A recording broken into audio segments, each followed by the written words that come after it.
Selamat pagi rekan-rekan mahasiswa teknik mesin dan calon fleet manager masa depan. Hari ini kita akan membedah jantung dari operasional pertambangan dan konstruksi skala besar, yaitu rekayasa pemilihan armada.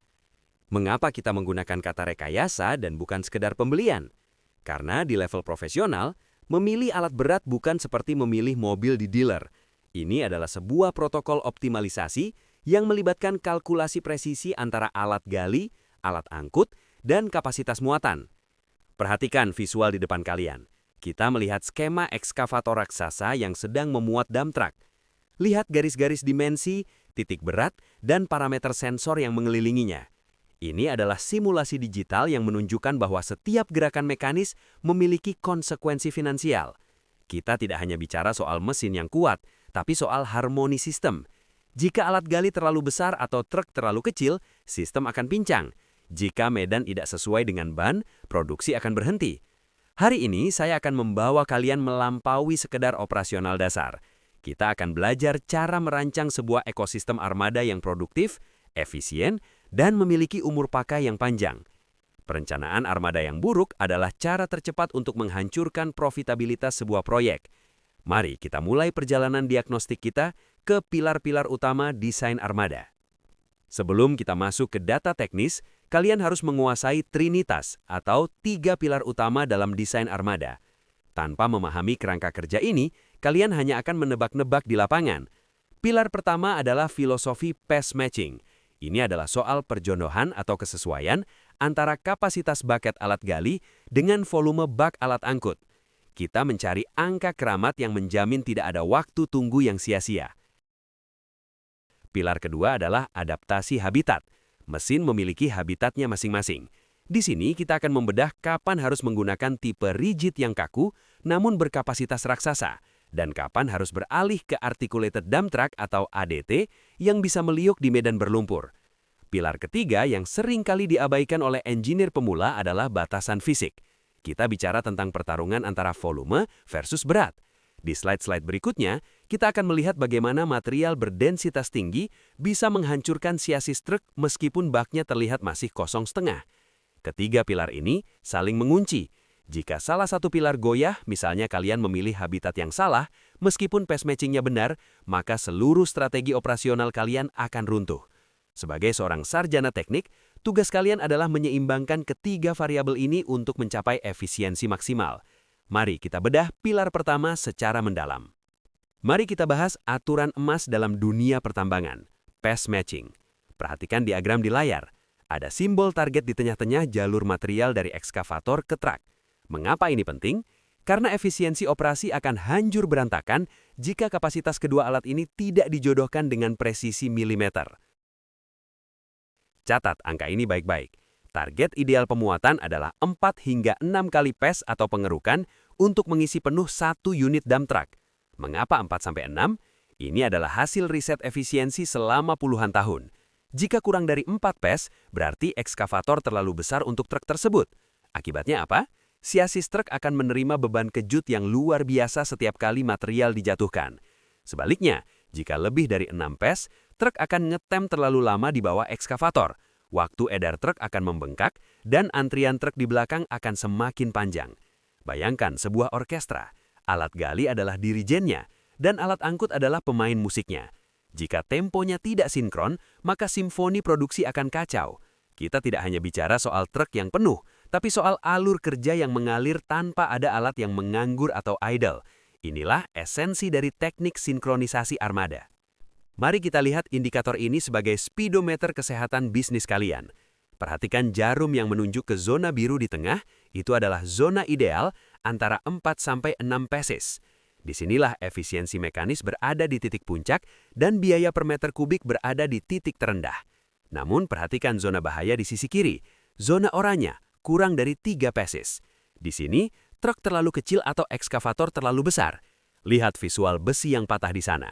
Itu adalah representasi dari kerusakan siasis akibat beban kejut.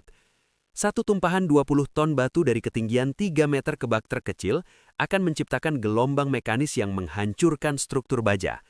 Sekarang lihat sisi kanan, zona kuning, lebih dari 7 paces. Truk terlalu besar, memang siasis tidak akan patah, Tapi lihat ikon jam pasir dan tetesan bahan bakar di sana. Ini adalah pemborosan bahan bakar saat idle. Truk antri terlalu lama, mesin menyala sia-sia, dan operator kehilangan fokus karena menunggu. Sebagai engineer, tugas kalian adalah memastikan jarum indikator ini tetap berada di zona biru. Tidak peduli berapa besar tekanan dari departemen produksi. Jangan biarkan ego untuk mengejar volume dengan alat raksasa, justru menghancurkan integritas mekanik armada yang kalian pimpin. Kita masuk ke pilar kedua, habitat. Saya sering melihat kegagalan proyek bukan karena mesinnya rusak, tapi karena mesinnya salah alamat. Perhatikan visual kontras di depan kalian. Di sebelah kiri adalah skenario rolling resistance kurang dari 5%. Jalan lebar, keras, kering, dan dirawat dengan baik oleh motor grader. Ini adalah jalan tolnya tambang. Di habitat seperti ini, kalian bisa menggunakan monster berkapasitas besar. Nada berat, memperingatkan. Namun lihat sisi kanan, RR lebih dari 10%. Sempit, berlumpur, curam, dan penuh dengan jebakan tanah lunak. Di sini kapasitas raksasa menjadi tidak berguna jika truk tidak bisa bergerak. Pemilihan jenis dump truck sangat ditentukan oleh kondisi permukaan jalan, bukan sekedar mentargetkan kapasitas bak yang terbesar. Ingat kalimat ini, jangan pernah memaksa mesin untuk hidup di luar habitat aslinya. Memilih truk berkapasitas 400 ton untuk jalan berlumpur, sama saja dengan mencoba membalap mobil F1 di medan off-road. Kalian hanya akan berakhir dengan alat yang ambles dan produksi nol. Memahami rolling resistance adalah kunci untuk mengetahui apakah ban truk kalian akan mencengkram bumi atau justru akan memacul tanah sampai unit terjebak selamanya. Mari kita perkenalkan sang raja jalan keras, rigid atau off-highway truck. Unit ini dirancang untuk satu tujuan, memindahkan material dalam tonase masif hingga 400 ton dalam satu angkutan. Spesifikasi kuncinya adalah chasis kaku atau rigid dan penggunaan roda ganda di bagian belakang untuk menopang beban vertikal yang ekstrim. Habitat idealnya adalah jalan yang lebar, kering, dan dirawat secara rutin dengan target RR di bawah 5%. Namun ada risiko kritis yang harus kalian catat. Karena chasisnya kaku dan tekanan bannya yang sangat tinggi, unit ini sangat manja terhadap kondisi permukaan. Sedikit saja ia bertemu dengan lumpur yang dalam, unit ini akan mudah ambles karena distribusi bebannya terkonsentrasi pada titik yang sempit. Jika jalan bergelombang, chasis kakunya tidak bisa menyerap guncangan dengan lentur, yang bisa berujung pada keretakan struktur rangka. OHT adalah pilihan terbaik untuk efisiensi biaya per ton pada tambang-tambang terbuka dengan infrastruktur yang sudah mapan. Ia adalah pelari maraton di lintasan atletik yang mulus, bukan penjelajah hutan. Pastikan kalian memiliki tim perawatan jalan yang mumpuni sebelum memutuskan untuk membeli armada tipe rigid ini. Jika OHT adalah pelari lintasan, maka ADT adalah prajurit segala medan. Kapasitasnya memang lebih kecil, biasanya di kisaran 40 hingga 50 ton, namun ia memiliki keunggulan yang tidak dimiliki OHT. Spesifikasi kuncinya adalah chasis berengsel atau articulated. Truk ini bisa patah pinggang, memungkinkan roda depan dan belakang bergerak di sudut yang berbeda. Dilengkapi dengan sistem penggerak 6x6 dan ban lebar bertapak besar, ADT memiliki low ground pressure. Ia tidak menusuk lumpur, melainkan mengapung di atas lumpur. Habitat idealnya adalah jalan sempit, berlumpur, curam, dengan cuaca ekstrim di mana RR seringkali melampaui 10%. Kelemahannya tentu saja biaya perawatan bannya lebih mahal, karena ban bekerja lebih keras untuk mendapatkan traksi. Dan kapasitas angkutnya yang terbatas, berarti kalian butuh lebih banyak unit untuk menyamai satu OHT. Namun di musim penghujan di Indonesia, saat truk rigid ambles dan berhenti beroperasi, ADT inilah yang menjadi pahlawan yang menjamin produksi tetap berjalan. ADT adalah bentuk adaptasi teknik terhadap alam yang tidak bersahabat. Ia adalah pilihan logis untuk fase pembukaan lahan atau proyek dengan kondisi geoteknik yang labil. Sekarang, mari kita rangkum pilar kedua tadi ke dalam sebuah matriks diagnostik. Sebagai konsultan atau manajer armada, tabel ini adalah kitab suci kalian. Perhatikan parameternya secara head-to-head. Kapasitas, OHT menang telak hingga 400 ton, ADT terbatas di 50 ton. Struktur sasis, OHT kaku, ADT berengsel. Penggerak roda, OHT standar belakang, ADT 6x6 all-wheel drive. Lihat baris paling krusial, target RR. Jika jalan kalian mulus, RR kurang dari 5%, gunakan OHT. Jika jalan kalian hancur atau berlumpur, RR lebih dari 10%, gunakan ADT. Medan ideal OHT adalah area yang keras dan kering, sementara ADT adalah spesialis lumpur dan medan curam. Kelemahan utama OHT adalah mudah amblas, sedangkan kelemahan ADT adalah kapasitas kecil dan ban mahal. Jangan pernah tertukar. Mengirim ADT ke jalan mulus adalah pemborosan investasi, namun mengirim OHT ke lumpur adalah bunuh diri operasional. Matriks ini membantu kalian mengambil keputusan berbasis data, bukan berdasarkan perasaan atau rayuan sales alat berat. Pilihlah alat yang paling mampu menaklukkan hambatan medan di lokasi proyek kalian masing-masing. Kita sampai pada pilar ketiga yang menurut saya paling sering menyebabkan kegagalan fatal, batasan beban, volume versus weight. Saat kalian merujuk kepada Caterpillar Performance Handbook, kalian wajib memantau dua batasan absolut ini secara bersamaan. Pertanyaannya sederhana, mana yang akan tercapai lebih dulu? Pertama, volume limit atau batas dimensi. Ini adalah kondisi di mana bak truk sudah penuh secara fisik secara spasial.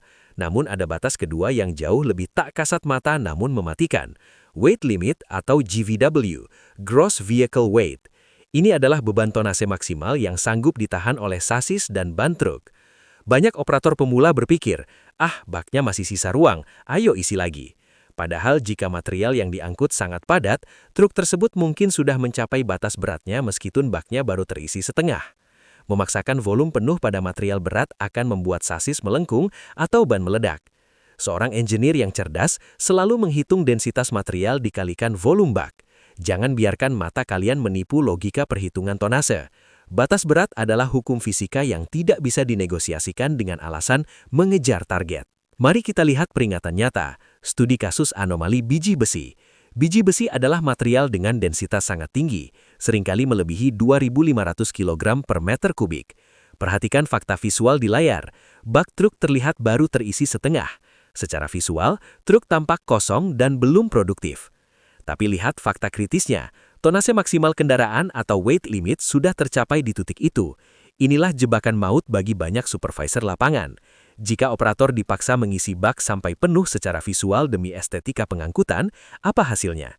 Lihat gambar di bawah, axle failure.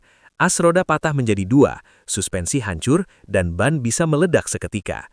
Kesimpulannya, pada material berat seperti biji besi atau nikel kadar tinggi, batas weight akan selalu mendahului batas volume. Kalian tidak boleh tertipu oleh ruang kosong di dalam bak. Tugas kalian adalah mengedukasi operator agar berhenti memuat saat timbangan digital atau kalkulasi densitas sudah mencapai titik limit, meskipun mata berkata lain. Melindungi integritas struktur mesin adalah investasi jangka panjang untuk menghindari downtime yang sangat mahal. Sebagai penutup sesi kita hari ini, mari kita rangkum semuanya dalam sebuah dashboard desain armada. Desain armada yang sukses bukanlah tentang siapa yang punya alat paling besar atau paling mahal. Desain yang unggul adalah hasil kalibrasi dari 3 keputusan absolut yang sudah kita bedah tadi. Pertama, menjodohkan alat gali dengan alat angkut secara presisi di angka 6-6 passes. Kedua, menyesuaikan tipe sasis truk dengan habitat jalannya. Perhatikan angka RR dan faktor cuaca. Dan ketiga, melindungi integritas struktur dengan mematuhi batas berat versus volume material melalui panduan GVW. Jika kalian menguasai ketiga pilar ini, kalian bukan lagi sekedar penonton di pinggir tambang. Kalian adalah arsitek efisiensi. Operasional yang kalian pimpin akan berjalan seperti jam yang terkalibrasi, stabil, produktif, menguntungkan, dan aman bagi seluruh komponen mekanik. Teruslah asah insting diagnostik kalian, gunakan data sebagai kompas, dan jangan pernah berhenti mempertanyakan efisiensi di lapangan. Terima kasih atas perhatiannya, kelas hari ini saya tutup. Sampai jumpa di simulasi perhitungan minggu depan.